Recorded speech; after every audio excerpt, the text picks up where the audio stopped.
So we'll run through some of the newer release products that we've had, and then at the end, I'll ask people to wait until the end, and then we can cover off any questions that people may have in regards to these particular products that we'll cover today. They're going to be across a few different categories, so I'm sure there'll be some products of interest to everyone that's on the call.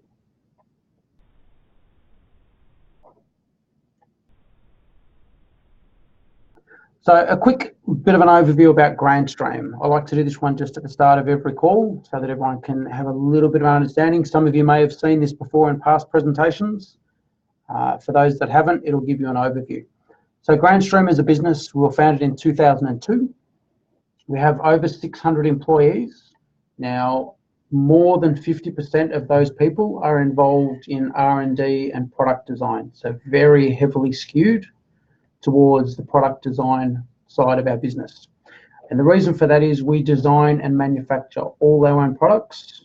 We don't OEM anything from anybody. Every product that carries the Grandstream name is designed and manufactured by Grandstream from the ground up.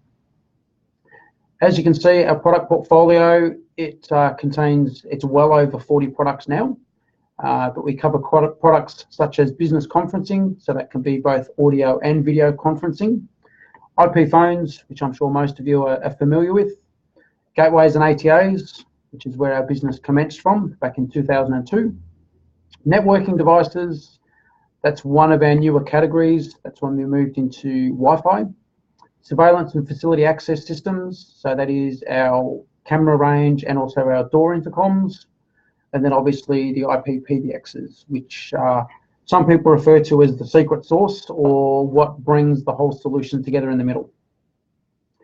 Down the bottom, we say we primarily serve into the small to medium-sized businesses and consumer markets. We do have products though, and we will be expanding more into the larger sized businesses, and also starting to touch up into some of the enterprise markets as well. Over on the right-hand side, we can see some of our locations. So headquartered in Boston, so we're a US-based and US company. We manufacture in China, but as a company, we are headquartered in Boston in the US. We have two other locations in the US. We've got Los Angeles and Dallas. Los Angeles and Dallas both have developers and product managers sitting in them. And LA also has a warehouse that covers for both North America and South America. In China, we have Hangzhou, Shenzhen, which is obviously manufacturing, and we also have some warehousing capability in Hong Kong. Our support center for EMEA sits in Casablanca. Our support center for Latin America sits in Venezuela. We have a warehousing facility in the Netherlands, which services Europe and EMEA. And obviously, right down the bottom, the support center for APAC sits in Kuala Lumpur.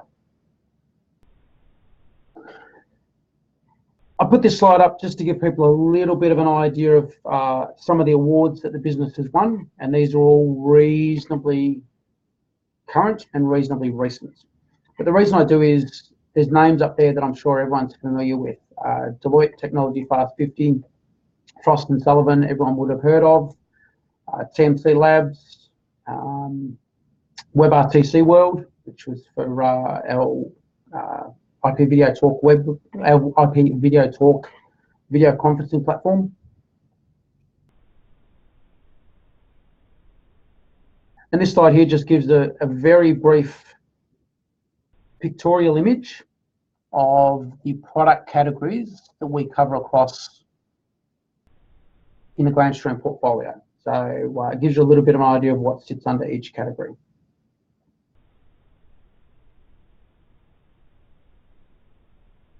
Now what we'll do is we'll start off into the telephony side for the newer products. So I'm sure most people will have seen quite a few of those phones that are sitting there on that particular screen.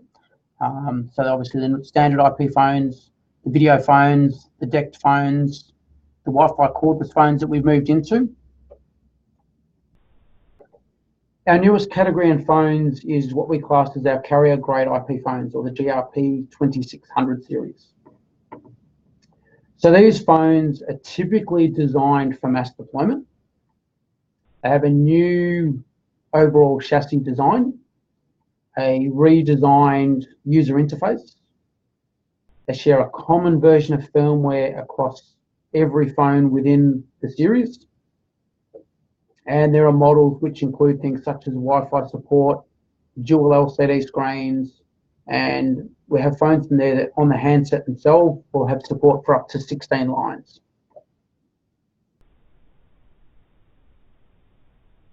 And one of the very last point, the Opus codec support, and that's been added because a lot of major telcos are heading towards Opus, if they aren't already, and that's because of how it handles the traffic on the network, and it's a much more efficient way. So we start off with the basic models. So the GRP2612, it comes in a number of different models, this particular one, but they all share common amongst them the 2.4-inch color LCD. They all share 2 SIP accounts and 4 multi-purpose line keys. There's 16 virtual multi-purpose keys. Dual switched, so 10100 Ethernet ports. So obviously you can still do PC pass-through. HD audio and Opus support. They have enterprise level protection in there. So things such as secure boot. So it's allowing the phone to boot in a secure manner and people not to be able to change or modify firmware versions to be able to hack through the phones that way. They carry dual firmware images. Now the benefit for that is if you've got them mass deployed, or even if you've just got a few deployed, let's say you're halfway through doing a firmware update and the power goes out, or someone kicks out the cable. Instead of what typically would result in a bricked or a dead device, you have the ability to roll it over to the backup firmware version that's sitting in there, so the device can be recovered. And any data that's stored on the device is also encrypted. So down the bottom, we can see the different versions. So we've got a GRP2612W, which allows for Wi-Fi. And we've got a GRP2612P, which supports PoE. And we also have just a straight 2612, which has neither PoE or Wi-Fi support. So there's 3 different models sitting within there, but allowing you to customize specific to what the customer has and what their requirements are for that particular model phone. The 2613 is the next model up. So we're still sticking with a 2.4-inch color screen, 3 SIP accounts, 6 multi-purpose keys. We're up to 24 virtual multi-purpose keys. We're moving up to gigabit network ports, and we still have everything else the same. So we're still running dual firmware versions on them. We're still running the encrypted data storage. We're still running the secure boot. This particular one supports PoE, and in this particular model there is not an option for Wi-Fi. Then we move to the 2614. So the 2614 starts to bring in 2 LCDs, or 2 coloured LCD screens. So we've got a 2.8-inch screen for the main screen and a 2.4-inch secondary LCD screen, which you can use for BLF keys or multi-function keys. 4 SIP accounts, 4 multi-purpose line keys, 40 virtual multi-purpose keys. Still staying with gigabit ports. This by default comes with PoE. HD audio and Opus, dual band Wi-Fi, and we're still keeping the same functionality. So we've still got the secure boot, we've still got the dual firmware images and the encrypted data storage as well. This one here, people may not have seen yet. It's a 2615. It's only just been recently announced. It's the next step up in the series. So this goes to a 4.3-inch color LCD. 16 SIP accounts, 10 line keys, 40 virtual programmable keys, gigabit ports, PoE support, HD audio and Opus. Again, this one has the inbuilt Wi-Fi. This one can also run an expansion module. So we can then start to put what some people may refer to as sidecars next to it to expand the number of programmable keys. And we're still staying with the same secure boot, dual firmware images, encrypted data storage, and the common firmware version across the whole series. 2616. This is one that we haven't announced yet. So this one, I guess, is the easiest way to describe it is the big brother of the 2614. So we've got a 2.8-inch colour LCD as the main screen, and then we've got a 2.4-inch colour LCD for the programmable keys down the bottom. It'll support up to 4 SIP accounts and 6 lines. It's got 48 programmable keys, still staying with gigabit ports and supporting PoE. Supports HD audio. It has inbuilt dual band Wi-Fi, and we're sticking with the same secure boot firm and the dual firmware images. This one here just gives you a bit of a glance as to the expansion module. So we can have up to 4 expansion modules connected to a host phone. There's 40 programmable keys per board, so 20 on each screen, and we've got 2 screens that we can toggle through. If we run the 4 boards, then we've got the ability to manage up to 160 programmable keys, plus whatever is available on the host phone. Works with 2 models of phones, GRP 2615, and there's another model there that people will be thinking, oh, what's this one? Because you won't have seen that yet either. It's a GXV 3350, which we'll cover off later in the presentation. And the important thing to remember with this expansion module is it is powered by the host phone. It does not require its own separate power supply. So there's a nice little segue or step across into the video phones. So we've had some changes in this category recently. So some people will have seen, so the 3380, which is our 8-inch high-end Android phone. So we have support for up to 16 lines and 16 SIP accounts. Got a built-in 2-megapixel camera, which can obviously be used for video calling, for video conferences and the likes. As is featured with all the Grandstream phones, it has an inbuilt privacy shutter. So you can actually close the camera off and ensure that the camera is not being utilised when you're not wanting it to. Runs Android 7.1. We have built-in Bluetooth and dual band Wi-Fi. We've got gigabit ports, and we're supporting PoE or PoE+.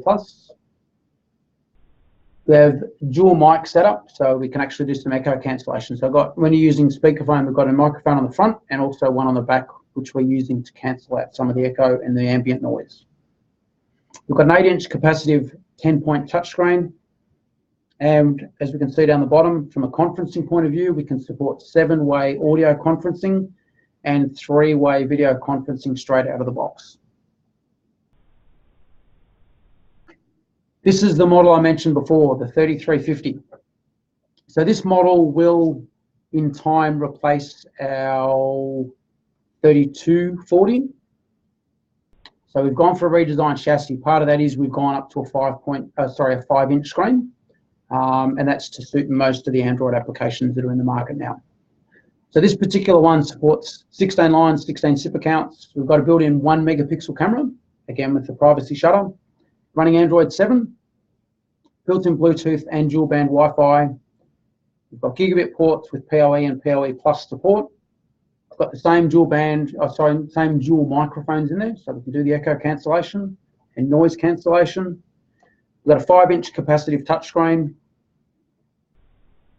And as we said down the bottom, from a conferencing point of view, 6-way audio and 3-way video straight out of the box. Now, the difference with this particular one is obviously we've got the physical keypad down the bottom. So people that just want to make phone calls and prefer the physical keypad can use that. And then for any other applications, they've got the full touchscreen support up the top. And as you've probably noticed, it fits in very sleekly and nicely along with the GRP series phones, as also did the 3380, the model just before. So we're starting to see a consistent range that we could deploy right from a basic user with the 2612 all the way through to a GXV 3380 for either door intercoms or for power users or even for huddle rooms and the likes, because the Android phones have HDMI ports, so you can then run them out to external monitors and be able to do content sharing and everything directly through the phones. I've put the deck in here only because some people may not have seen some of the ones that we've released in here. And also because, as we said down the bottom, we've got some awards that we've won for them. So I'll only cover off the new ones. So we've got a redesigned base station, the 752, which Biggest differences between this and our existing base station that we used to have, 720, is we support up to a greater range outdoors, so up to about 400 meters outdoors.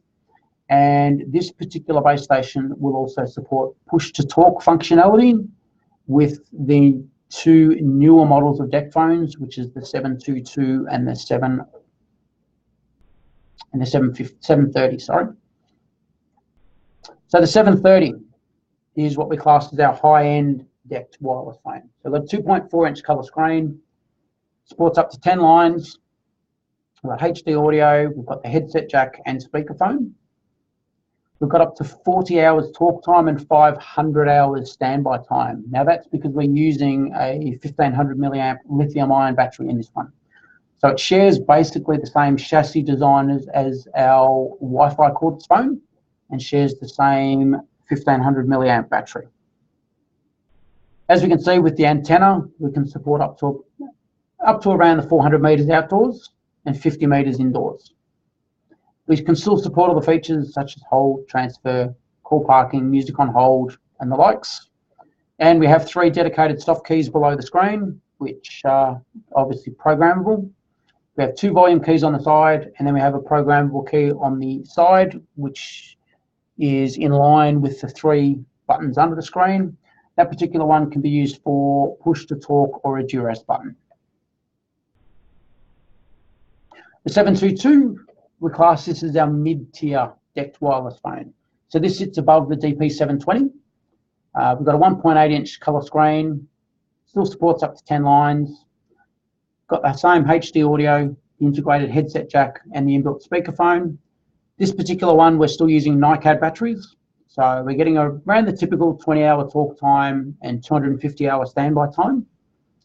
Antennas, we've redesigned them. We're getting a little bit further, up to about 350 meters outdoors. Typically decked is maxed out at about 300. And we're still supporting the 50 meters indoors. The same telephony features are supported, so hold, transfer, forwarding, call parking, and the likes.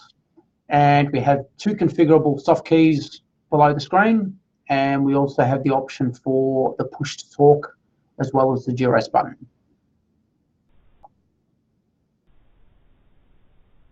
And this one I'll mention, it is still in beta. It's Ddms, or our Grandstream device management system. So this one at the moment is in beta. It's free for people to sign up and trial. Once the product is released, it will remain as a free service. So essentially what it is, as we can see, it's a zero-touch cloud provisioning and management tool. So it's allowing people to configure, manage, and monitor devices and customer accounts once they're out in the field. It will allow you to perform firmware updates. It will allow you to troubleshoot. It will allow you to debug. It will allow you to be able to monitor the performance of devices out in the field. So as we can see in the third point, we can manage batches of devices by deployment site, device groups, or even specific models within those sites. We can set alarms so we can get alerts when there are issues with a customer's site or a customer's particular endpoint, allowing you to then start to be able to be on the front foot before your customer even's ringing you. And we can start to run diagnostic reports. So we'll have a debug function in there, which will, once you push that, it will actually automatically start to collect your syslogs and trace routes. You can automate firmware updates. However, I would always suggest, if you're going to do that, to be trialing the firmware before you do a mass deployment out to a customer site for any firmware updates. But you can also, as far as the automate side, you can schedule what time of the day you want to push them out. So you may decide you want to push out to all your customers' phones at 2 o'clock in the morning, or you may want to do them by batches or particular models so they're in a cascading pattern so that you're not flooding their network. You can do remote device resets, so you'll be able to reboot your customers' phones remotely, which is great from a technical point or a support point of view. You're not having to rely on the customer to actually have to reboot the phone. And you can also pull out some usage logs. So as you can see, now open in beta mode at gdms.cloud is the web address. And as I say, once that product goes live, which at this stage is scheduled for November, it will remain as a free service. The next product that we'll start to touch into. So heading out into a little different category for us now is IP intercoms and speakers, so our GSC 35 series. So these are ceiling mountable. You could mount them on the wall. Essentially, they use a similar mounting bracket to a Wi-Fi access point to mount. And what they allow you to do is to do SIP paging, multicast paging over your network. So it allows you to then start to create an intercom system through a PBX or a cloud-hosted PBX offering. So it's moving intercoms away from the AV guys, and you're starting to be able to do them as part of a telephony solution now. So there's two models within this series. There's the GSC 3510. This particular one is a full duplex speakerphone. So what that one allows is it allows two-way communication. So you can dial to this endpoint and automatically open up a two-way communication. There's obviously echo cancellation there. We run 3 microphones in there, which allow us to do echo cancellation and also do some ambient noise removal from the feed. As we can see, we're still supporting Opus. This particular one has inbuilt dual band Wi-Fi and Bluetooth. So what it's meaning is you can actually create an intercom system without even necessarily needing to re-cable a customer site. You can simply connect them to the Wi-Fi network. It's also got Bluetooth, so you can use them as a Bluetooth speaker. Obviously got a 1000 network port, and they support PoE and PoE+. The 3510 has a 2-pin multi-purpose input. Easiest way to think of that is a dry contact, which what that allows you to do is you could provision a external call button on the wall. So let's say you've got them deployed in a classroom or a aged care facility residence room. You could have an emergency call button on the wall. As soon as that button is pushed, it will then make the speaker dial to predetermined extensions and automatically open up a two-way communication. Then we have the 3505. And I've just seen an error in the first line of this, but I apologize for that. The biggest difference with this one is it is a one-way. So it does not support duplex. So this one is purely for pushing communication out to. Other than that, we're running the same. So the only difference between the two is one, you can talk remotely through the speaker. The other one, you cannot.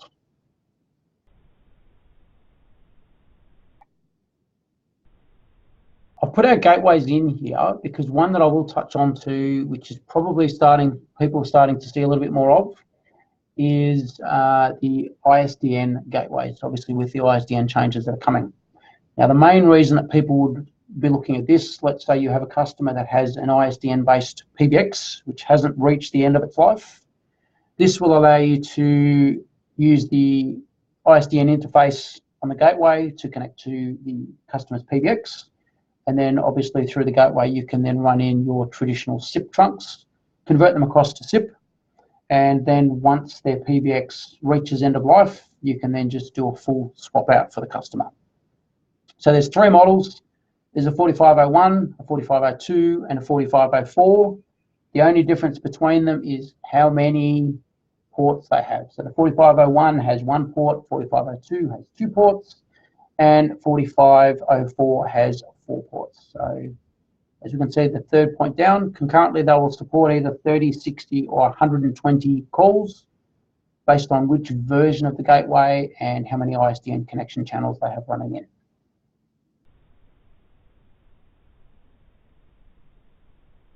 Networking, now we'll go off into a different category again. As I said at the start, there's a lot of different categories that we would be covering in this particular presentation. So we've added to our Wi-Fi solution. So we've added a 7630, which we're classing as an enterprise-grade Wi-Fi access point. So it's a Wave 2 4x4 multi-user MIMO technology access point.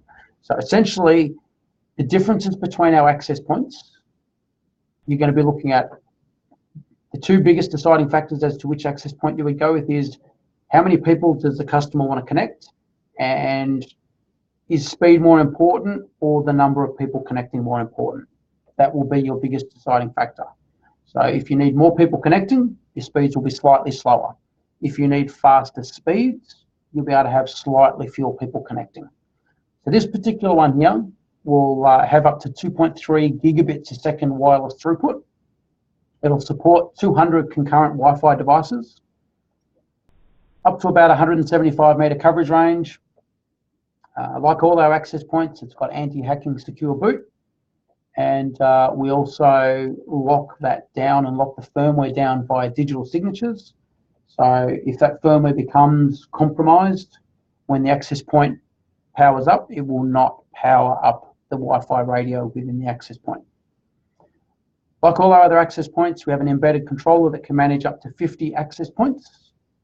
Or you can use this product like any of our other Wi-Fi ones on GWN Cloud, which is a cloud-based management platform for our access points. And like the GDMS that we've just covered, GWN Cloud is a free-to-use service, which we've just covered here. So that gives everyone a little bit of an overview of what the interface is. So it works with all our Grandstream access points. We can monitor the access points in real time. We can monitor right down to individual clients connected to the access points. As you can see, we can pull out statistics, reports, and alerts. And it's available at gwn.cloud to register and commence using. That gets us through the main part of the presentation. Now, obviously, the fun part. This is where you will get to ask any questions. I'm sure there must be questions.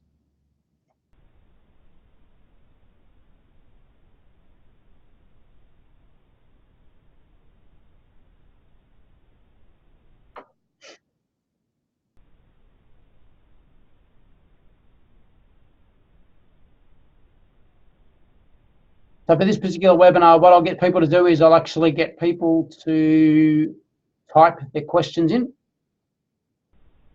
So I've had questions here. When are the planned release dates for the new models as discussed? Okay, so the 2615 has been announced. The 2616 is due within the next 3 or so weeks. The 3350 is due around about the same time as is the sidecar. I've had another question of, is there an Isdn basic rate interface gateway? Unfortunately, no, there is not. We only have the primary rate.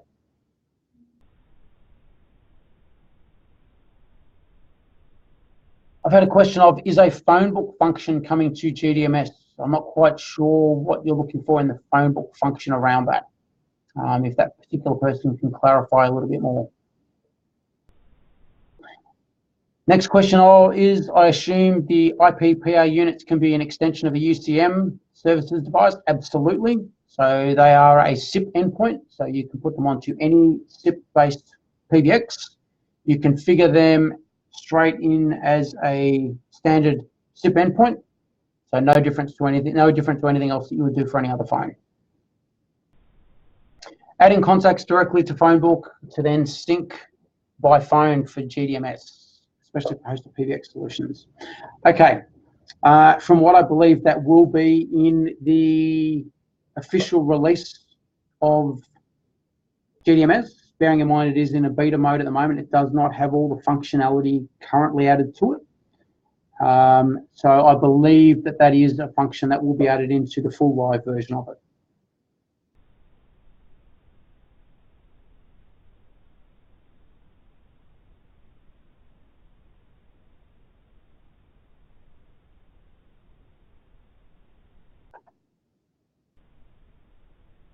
Any other questions from anybody? A bit quiet with the questions today.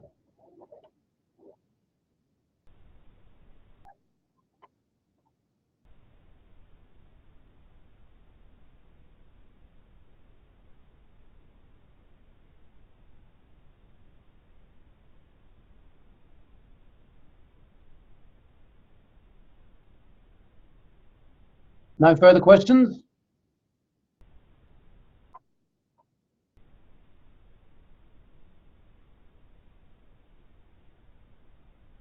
So we do have another couple of webinars coming up, which I'll let everyone know. We have on the 29th of October, we're delving deeper into the GRP series. So we'll go a lot further into those particular products. The 13th of November, we'll be going into GDMS. So that will be a full run through GDMS along with a live demonstration, because the product is, at this stage, is expected to be fully live by that date. And then the 26th of November, we'll be having a webinar on Wi-Fi networks. And the reason for that is we have obviously the products that we've covered today under Wi-Fi, but we also have some new products still coming into the Wi-Fi category that we'll be able to go into in a bit more detail on that particular one. So all in all, there's another 3 webinars still coming up, which as I've covered off those dates today, but on the Alloy's website, there will be the details of those, and you'll be able to register for them as well. So I'll make one last final call for any questions. If not, then I'll end the presentation and let everyone get on with their day. So any other questions?